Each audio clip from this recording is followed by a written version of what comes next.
Hey everyone, happy Friday. Welcome to today's live masterclass.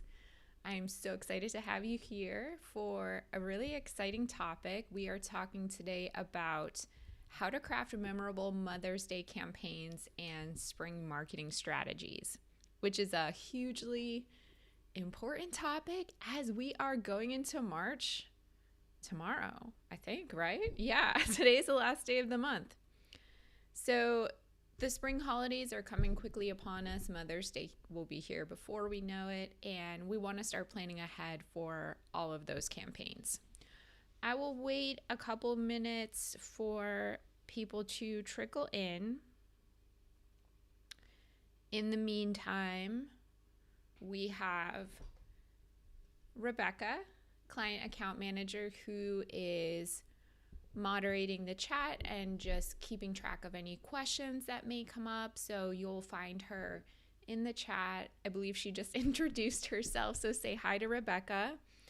And if you have any specific questions, just so I make sure I don't forget anything and I don't miss any of them, feel free to ask them to her, and she is cluing me in on any questions that come through. So she's kind of keeping me posted on what's going on in the chat.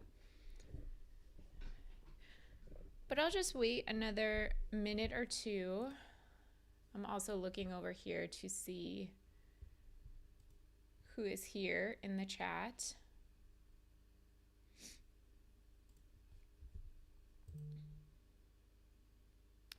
Does anyone have any fun plans for the weekend? I'm very excited that it's March. February is kind of like my least favorite month. Well, it's almost March. Hey, Laura and Susan, welcome. It's nice to see you. Thanks for joining today. All right, why don't I just get started? So again, the topic of today is how to craft memorable Mother's Day campaigns and just more generally spring marketing strategies, because I know that Mother's Day is not always relevant for every jewelry brand, even though it tends to be a very big selling holiday. I know from experience not all our clients lean into that holiday. So we're going to talk more generally about just spring marketing campaigns.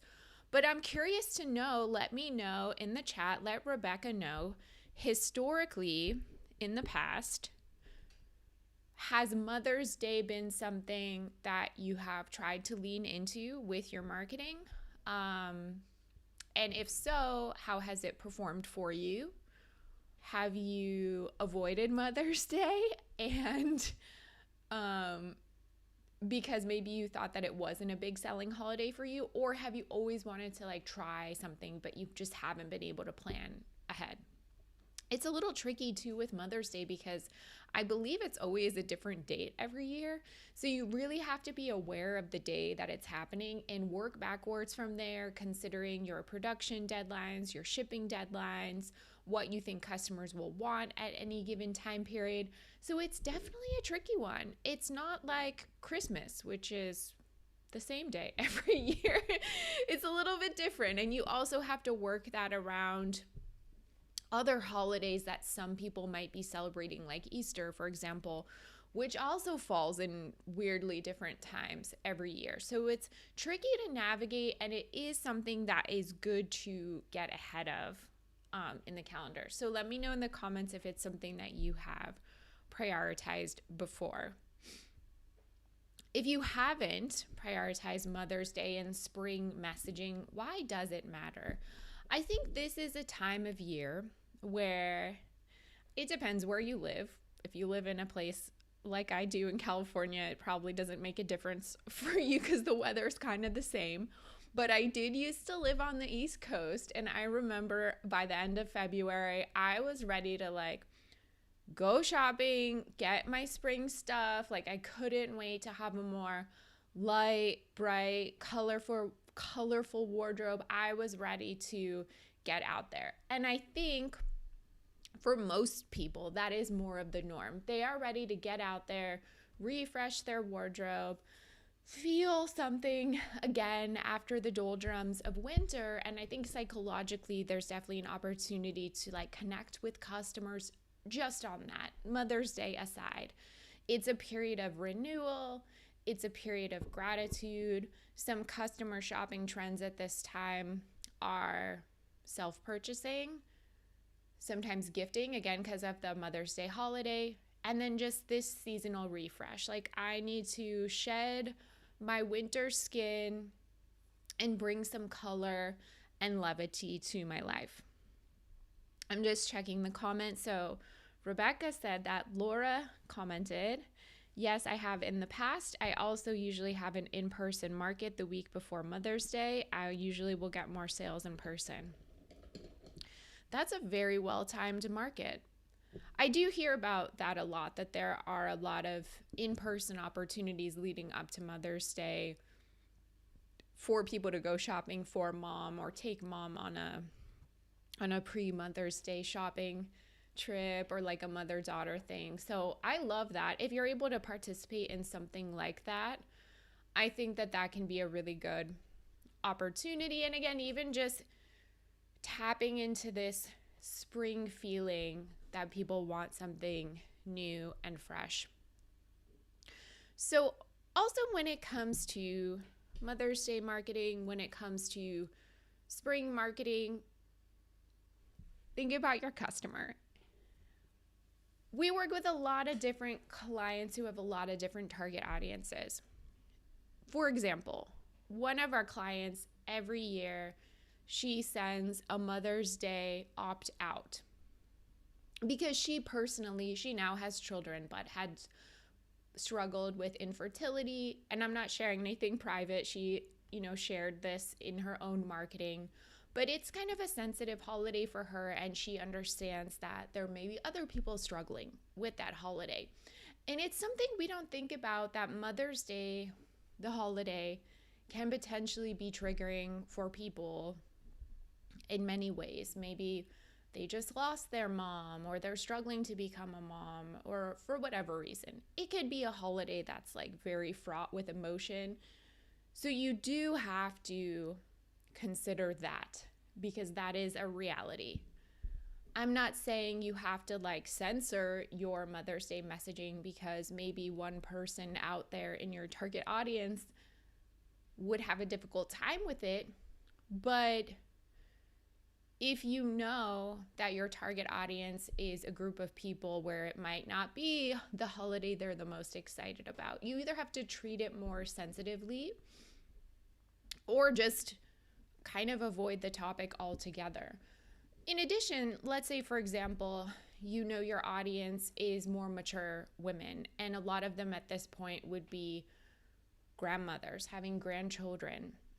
Or if your audience is younger mothers and they have younger children, obviously you're going to approach this holiday so much differently. Or maybe like me, your target audience is a dog mom. And I know for Mother's Day, I like that kind of messaging, being a pet mom, because that's important to me. So there's so many different facets of this holiday, and you yourself as the business owner might experience it one way and have certain emotional ties to it or certain preconceived notions about it. But you have to step a little bit outside of yourself and think about, what does this holiday mean to everyone else? And it sounds like I'm getting kind of like deep here, but as a business owner that sells a product that is tied up with so many emotions, jewelry is emotion. Fortunately or unfortunately, you have to think about those things. They have to be in your mind. They have to be a consideration. And I think the brands that are being mindful of things like that are the brands that your audience is going to connect with, because they're going to see that you are making the effort to really understand them, be mindful of them, and that you're paying attention. If you're a business owner that infuses a lot of your own personality your own storytelling, you share a lot about you, you can talk about your own experience with Mother's Day, like the client that I mentioned, how it's a complicated time for her, how she's so happy to celebrate her motherhood now, but acknowledging that her journey with that was not always easy. It doesn't mean she tells her audience all the things, but bits and pieces of that emotional resonance come through, and it makes for her the storytelling more rich. And I don't suggest you have to like share personal details, but if you feel that's appropriate, you feel comfortable sharing, and it adds some color and depth and light to your jewelry and the way you're presenting it, I think that that is a potential opportunity as well. Mother's Day is an opportunity for storytelling. There are so many stories we can tell. So when we're telling stories for these holidays, whether it's Mother's Day, whether it's could even be Memorial Day or 4th of July, there's always emotional resonance to that. And we want to capture that and share it, again, with the end goal of adding depth, connecting to the customer and making it feel more relatable. Yeah, in some ways it's like a Hallmark holiday, the same way that Valentine's Day is, and you can be kind of a cynic about it and say it's like a commercial holiday. But everyone in the world that celebrates XYZ holiday has some kind of memory attached to it, and that memory has an emotion. So again, what are the ways that we can share that? I'm going to pause for a second and see if you guys have any questions or thoughts about those things I've shared. Like, how have you approached Mother's Day or even any holiday? Hey, we can even talk about St. Patrick's Day because that's coming on March 17th, I believe. You know, that also, unfortunately, is a holiday that's become kind of silly in the United States because people will dress up and eat green things and put like green food coloring in their beer. But a lot of people have some kind of fun or interesting memory associated with St. Patrick's Day. And that's, again, tap into the memory, like the core sensory experience of a holiday, of a special event, of a day. And how can you communicate that through imagery, through text, through even your jewelry, maybe connecting a jewelry piece. So we have a comment from Laura. You know, Laura, I was thinking of you when I said the grandmother audience member. She says, I'm a new grandmother, and I think it would be fun to lean into some messaging that shares this. Yes, literally, you were in my brain when I was saying that sentence because I know you're a new grandmother, and I think especially, I believe, Laura, you had shared with me before that not everyone in your target audience, but other women in your target audience are other women like you because they connect to you, especially in person. And I think a lot of people can relate to that. You know, grandmas, grandparents, they're all about treating their grandkids. The focus is on the grandkids. Treat yourself, you know? There should be something to that. And also celebrating the richness that you have in your life. How can you celebrate that with jewelry?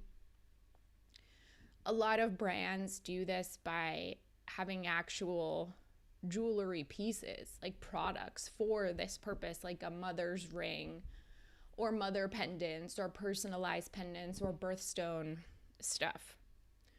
You don't have to have those products to find a way to tie a story to a piece. You might just have to get a little bit more creative.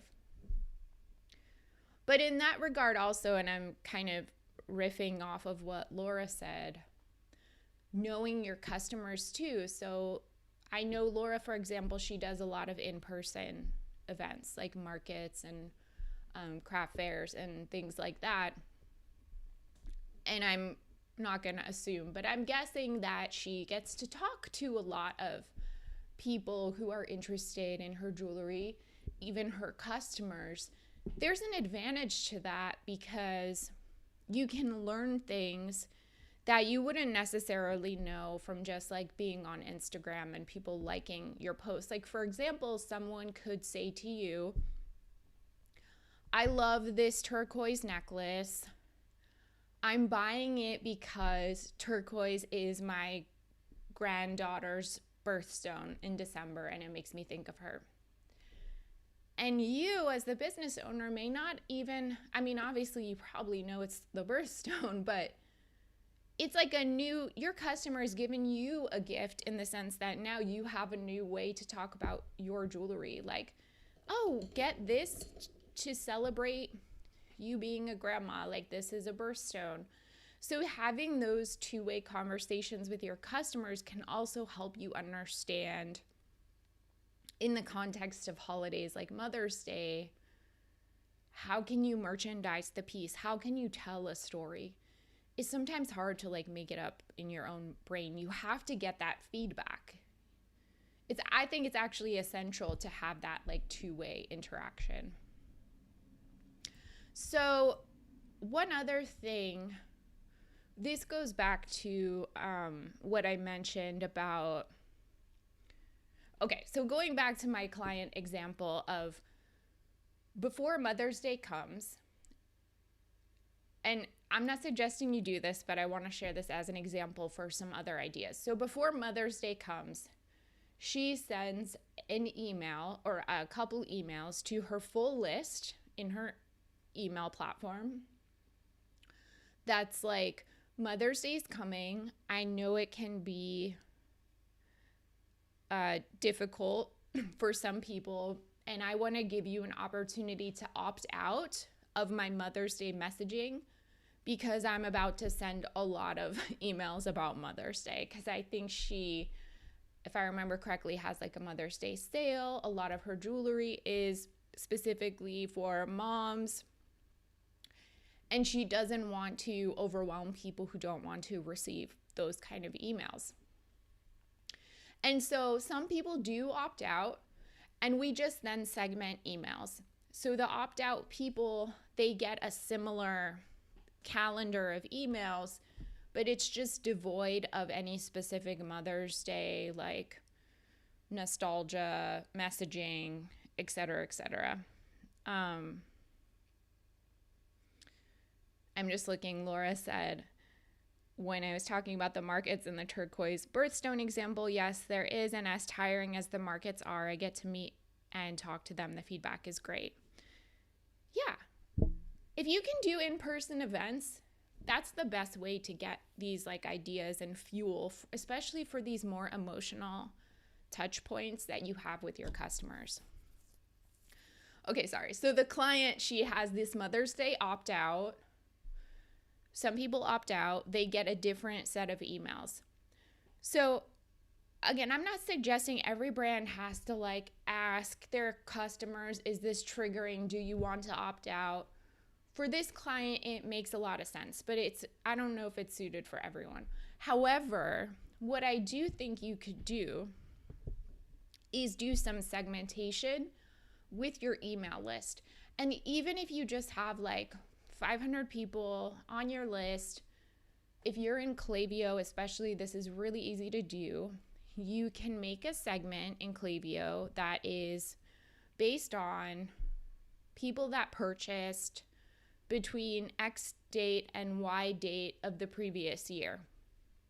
And you would choose dates that are like within your normal Mother's Day ordering time. So probably like mid to late April or up until Mother's Day. It would depend on like your shipping and stuff. Or if you have, another way to approach it is if you have like a collection of very meaningful or personalized pieces, or you had a Mother's Day gift guide and you could make a segment of people that ordered from that in the previous year. Maybe you go a little bit harder on the Mother's Day messaging this year. not too crazy, but you can maybe send them like a more personal note and say like, hey, notice that you ordered around Mother's Day last year, or notice that you ordered from the Mother's Day gift guide or this special piece for moms. Do you want to like add to your collection this year? So you can also personalize that messaging more. And how nice is that as a customer to receive that kind of like personalized messaging? If you want to take it a step further and you fulfilled orders and you have those customer addresses, send them like a physical note.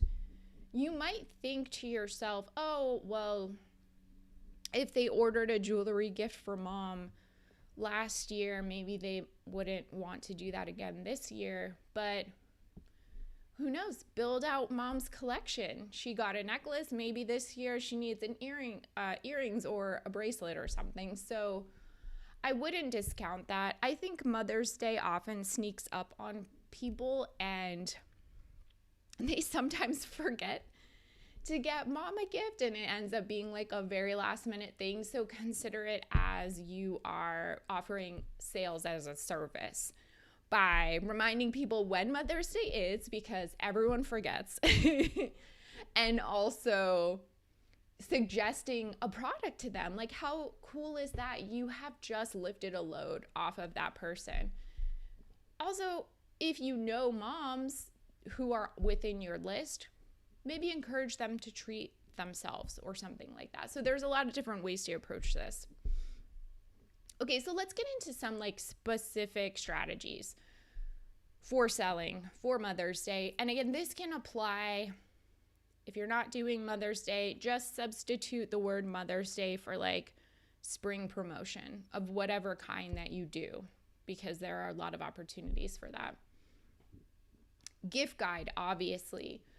And again, it doesn't have to be for Mother's Day. It could just be like gift guides for spring birthdays or for graduation. I know that could be in like summer. No, it's like end of May, beginning of June. Graduation gift guides. That's a thing coming in late spring. What else do we have? For spring weddings, like what to get the happy couple, or birthdays. Trying to think. Just like for your best friend for no reason. Get creative with the gift guide. We love to do gift guides for Mother's Day, and I think that there are a lot of really fun ways to approach it, and a lot of it just depends on your brand. If you are a more like fashion-driven brand, for example, obviously the moms that would be buying from you are more like fashion-y, and maybe they're on trend. So it could be like different fashion profiles, like for the maximalist glam mom versus like the more minimalist, like chic, quiet luxury mom. It really depends on what jewelry you sell, but you can have a lot of fun with it. I'm gonna take a sip of my coffee and while I do that, I want to ask the commenters, have you ever done a Mother's Day gift guide before, or other like spring, summer related gift guides? And if so, what have you done? And did you find it was helpful for your customers? Also, what questions do you have about making gift guides? I would love to know that. So I'm gonna wait a minute while I sip my iced latte here.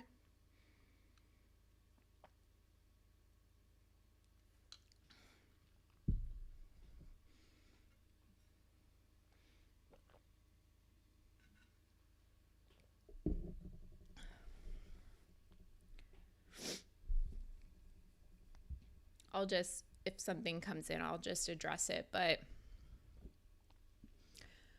I think you can have a lot of fun with gift guides. In Shopify, it can be a little bit limiting if you don't have like a web developer on hand and you're not super savvy with building a landing page, it can be a little tricky to lay out a gift guide the way you might want to. Sometimes we'll just use like a blog post and put pictures and product selections in there to make a gift guide. Or you can make a collection page in Shopify and put like a hero image on top and maybe some Mother's Day specific language. It kind of depends what your website theme allows you to do, and you might have to get a little creative. But the nice thing about the gift guide, besides having like one page to send people to, this can be repurposed for like all your campaign marketing. So for your emails, you could do like 3 emails just about a gift guide and kind of just approach it like from different angles. You could repurpose that into probably like 5 to 10 different social media posts. So it really helps to take the time to just sit down and do that gift guide, because it is a good time investment. So Laura said, I host a gift guide on my website, but I use the same URL and update the graphics and messaging for the holiday. I think that is a really good idea. Also, because if people are used to going to like a specific page on your site to find the gift suggestions, and you're showing that you're taking the time to update it and refresh it and make it feel specific to the holiday, I think that's a really good strategy, especially if you have like a layout for that page that you already really like. Why reinvent the wheel? Just keep it refreshed. If you're down for trying out something production-wise, you can also create limited edition products for Mother's Day or another spring holiday. That creates more urgency for people to order rather than them choosing from your normal assortment. One thing I really like that I think is an underutilized selling and marketing tactic is doing like bundles, which again, you can also do in Shopify. So that's when you can make like one product listing and put 2 pieces. Maybe you show them together in a picture, like in a gift box, and say, get this matching necklace and earrings for whatever price. And that price could be slightly discounted from if someone were to buy those both separately. And maybe you get like a special little box that's also limited edition. That doesn't require you then to actually have to make new products, but it feels like a new product, and it is a no-brainer gift idea because now it's a cute set. It comes in a box. And you know what, too? Like, if someone is buying a gift from your brand for a loved one, there's a pretty good chance that that person buying the gift is also a good fan of your brand. And I am guilty of this. I have bought gifts for people that were like either a bundle or a free gift with purchase, and I may or may not have kept part of it for myself. Okay, I admit it. Has anyone else done that before? Especially if there's like some kind of free like add-on. That has made me want to buy the gift for the other person because I'll get something small or like a bonus thing out of it.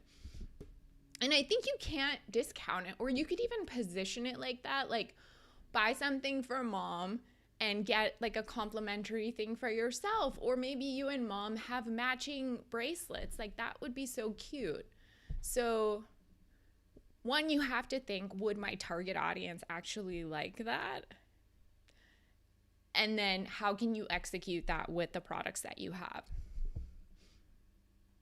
Overall, I think it's just so important in promoting for holidays to have fun with the marketing, because gifting, and sometimes even just holidays in general, they can be stressful for people. They're not always joyful like Hallmark tells us they're supposed to be. So if you can bring some fun into it, I think that customers really appreciate that. If you offer personalization or customization like normally, push that hard for these kind of holidays. That will really resonate with people. I think that customers love to choose their own looks for Mother's Day gifts and also for their spring refresh too. Maybe they have a vision of who they want to be in springtime. I think a lot of people, when they're going through transition, even something as minor as like a season change, they have like the vision of themselves going into spring, or like, you know, this is going to be summer Laryssa, and I have an idea of like who I'm going to be like entering this new phase, and they want to create this version of themselves with things like jewelry, clothing, accessories, and you can give them the opportunity to do that. And of course, I mentioned before, people, yes, mother-daughter bundles, so cute. I just saw this comment. I want more of that. I might even get me and my mom something like that because I think it's so cute. And then, what was I going to say? Okay, because Mother's Day is like always on a different day, it sneaks up on people, and it's just like we're busy. It's not always something we're mindful of. Last minute gifts, if you have quick ship, ready to ship gifts, push those. Or if you have some kind of beautiful printable gift card, like show how beautiful it is and push that as a last minute idea. Okay, I want to show you, let's get into some examples. I'm going to stop talking so much. No, I want to show you some visual examples. So let me just pull up what I want to show you, and then I will share my screen. Let's talk first about social media and about promoting on Instagram, like different types of content that you can post. So I'm just opening my links here, and then I will show you. I do want to recommend as, oh, cool, Instagram won't let me log in without a advanced protection. Hold on one second, I'm sorry. It's like right now decided that it needs me to have two-factor authentication and won't let me log in. While that is figuring itself out, I want to say Mother's Day and other holidays and even seasonal themes like spring, when we're in that time of year, we sometimes forget like, oh, there are so many other examples of this kind of marketing happening around us. And oftentimes in your head, you'll think, oh, I want to try that next year, or, oh, I'll have to remember that for next year because that's such a cute idea. And I am guilty of this, so this is why I am saying this. I totally forget what that was and what I wanted to try. Like, it's not even a thought. So when you see something that you like, okay, finally I was able to log in. When you see something that you like, screenshot it, save it, have a folder of things that you enjoy, and keep, what is it called? A swipe file of examples that you like. So I just pulled like a few Instagram posts of different kinds so I could show you. This one from Frankly My Dear Store was from last year. And I would say this brand, even just from like looking at this reel, let me see if I can make this bigger. There we go. Just from looking at this reel, I would venture a guess that this brand caters to younger moms. They sell a lot of personalized jewelry. The caption here is all about customizing personalized jewelry.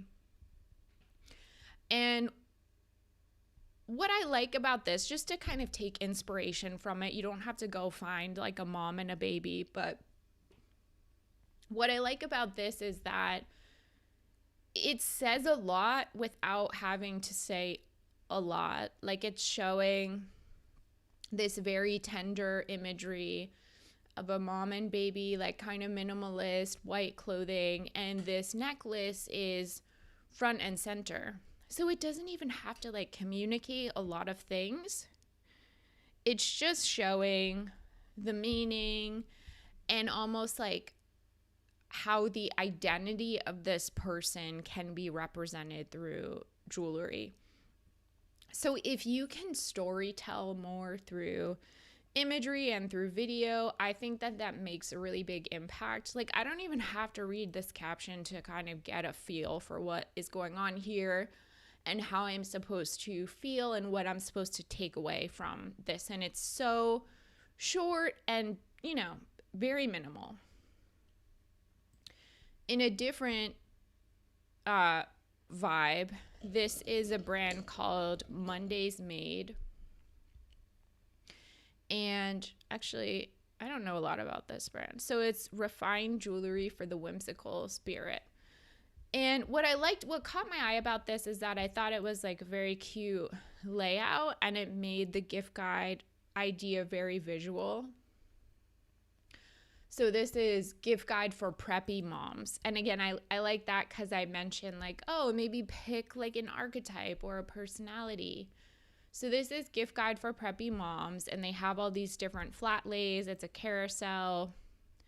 They treat it almost a little bit like a catalog format. So we have this picture, and then there's like a description of what the product is and why they chose it.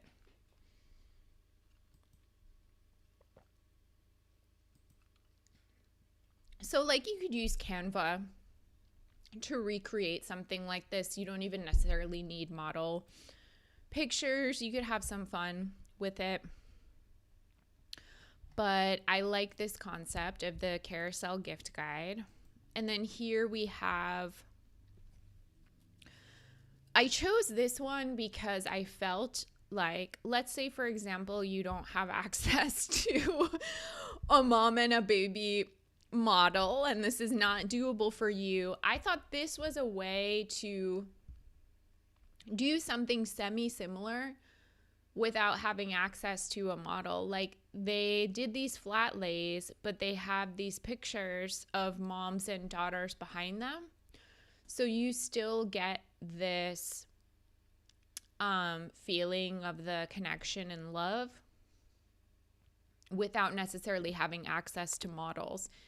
And what I was thinking more about this, again, this wouldn't be appropriate for everyone, but say that you personally have like a nostalgic, emotional memory connection with your own mom or with your daughter or with someone who's like a mother figure for you.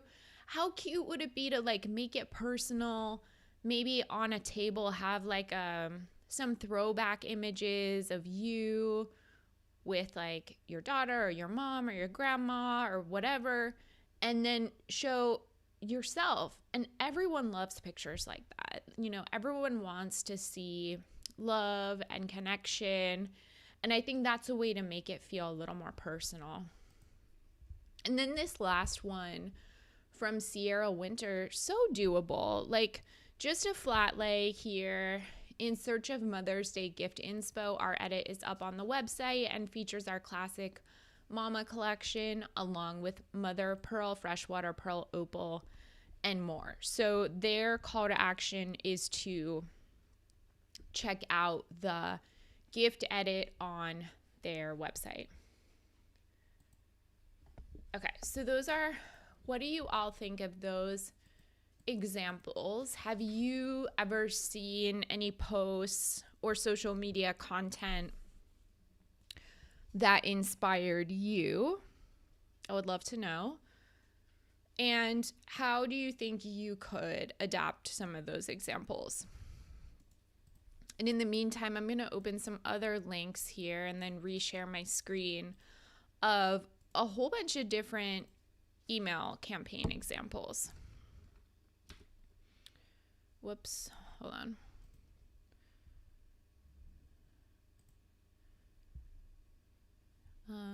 Shipping cutoff. Wow, everything I'm opening today wants like security verification. Okay, we got shipping cutoff, social proof. So I want to show you some email campaigns too to inspire you from...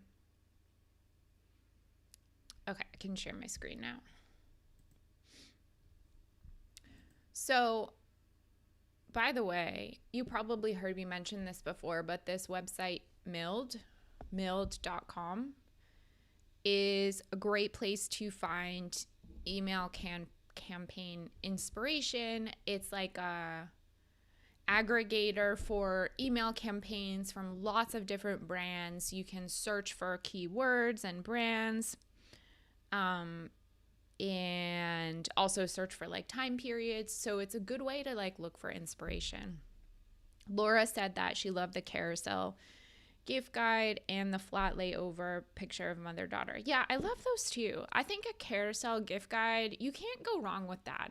I think those kind of posts, if you want like a near guarantee kind of Instagram post that's gonna do well, do a carousel gift guide. Those very much perform well, especially if you're intentional about the imagery and in the caption you describe what's there and you invite people to shop and kind of bring them into your world. Those kind of posts always do really well on Instagram. Okay, so Milled. I pulled up some examples of Mother's Day email campaigns from last year that approach it in different ways to show you examples of how to do it. So this is from a jewelry brand. I actually don't know how to pronounce this, but I love their products. They're so fun and whimsical. This is a gift guide email.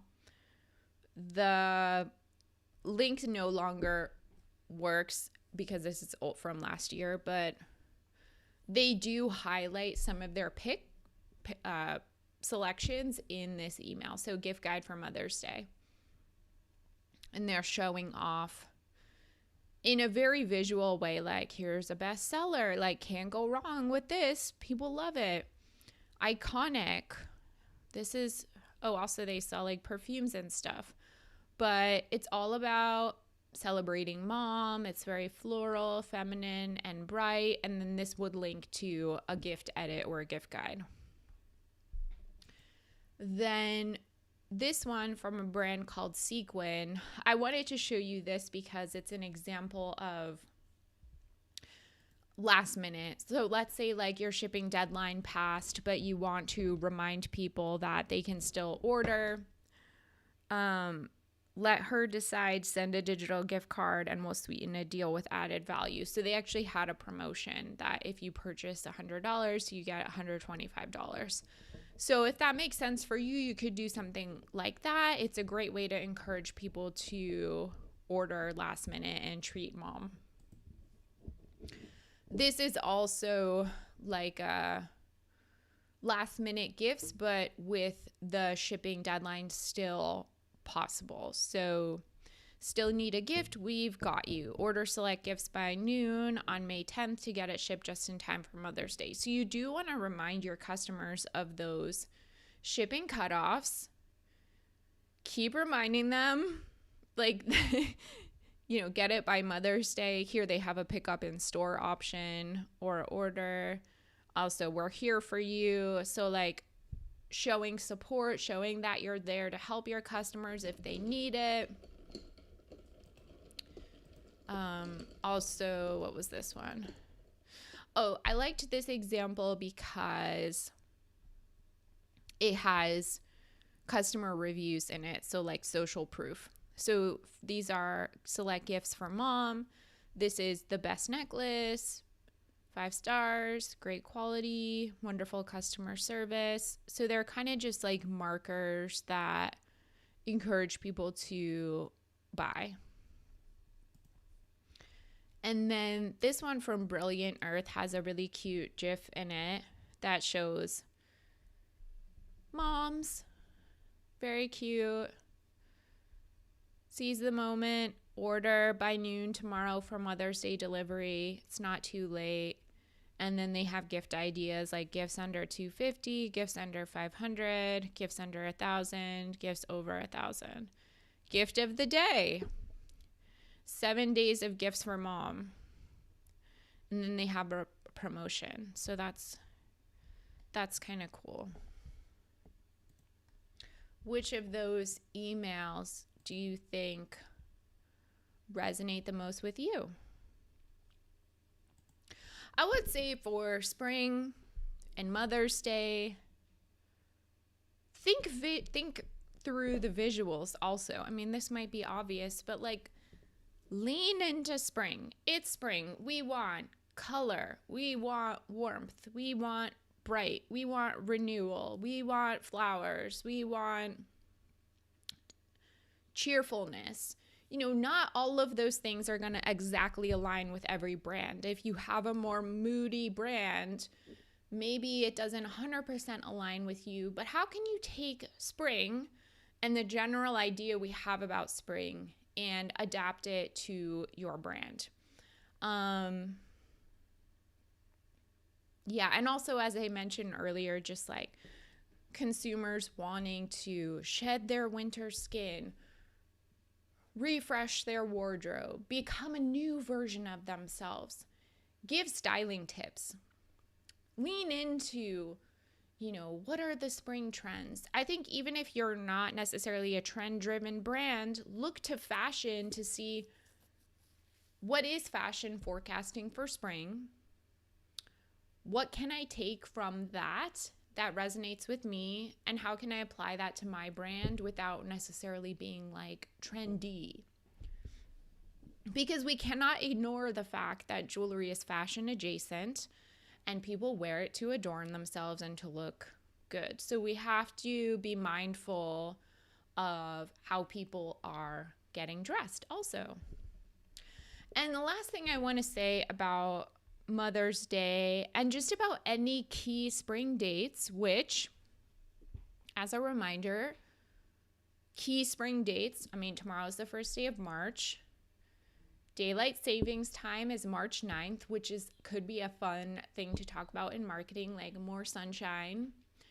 It's International Women's Month in March, which I think is really big for a lot of our clients because most of them are women own or women co-owned businesses.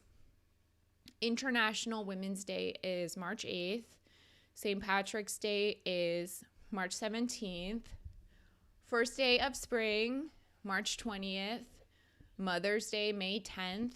And we have like the Easter holiday, Passover. What else? Graduation. Some people graduate in May. These are all dates to keep in mind. Also, my birthday's in May, so you know you can wish me a happy birthday. I'm just kidding. But yeah, those are all dates. So the last thing I want to say is consider the dates you want to work into your marketing this spring, whatever that is for you. Work backwards from there. What are your shipping deadlines? What do you want to merchandise for that holiday? Like, for example, St. Patrick's Day, if you want to do that, you have green, you're going to be merchandising green. So think about what assets do I need to gather for that? Do I need to create a collection on my website? Do I need to take new photos? And then work backward in your calendar. So considering your production deadlines and your shipping deadlines, I would, depending on what holiday it is, really, St. Patrick's Day, you probably aren't going to give it too much airtime. But Mother's Day, I would probably start talking about that like 2 to 3 weeks before your shipping deadline. Like, you really want to give it space and time to land with people. So using your best judgment around what holidays are important to you or what days are important to you, giving it space depending on how important it is, and always work backwards. If there's one thing I know for sure from doing marketing for as long as I'm doing, these dates might seem far away, but they will sneak up on you and be here before you know it, and then you will be scrambling to figure it out. So seize the moment, plan ahead, and make the most of it. Give it a fighting chance. Because if you don't, you will wonder if, like, I could have done more. Could this have been a significant date for me, etc. And then for a holiday like Mother's Day, one that if it's more significant for you, maybe you even want to do a post Mother's Day follow-up to thank customers who have purchased, or to feature your customers who did buy from you. Whatever makes sense. But it's fun to sometimes do a follow-up also. So that's all I got for today. I would love to know if you have any final questions before we wrap today and enjoy our weekend.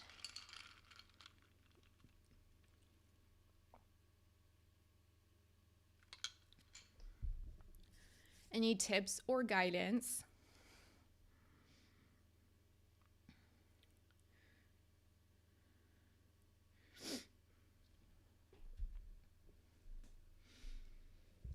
I'll give it another couple minutes.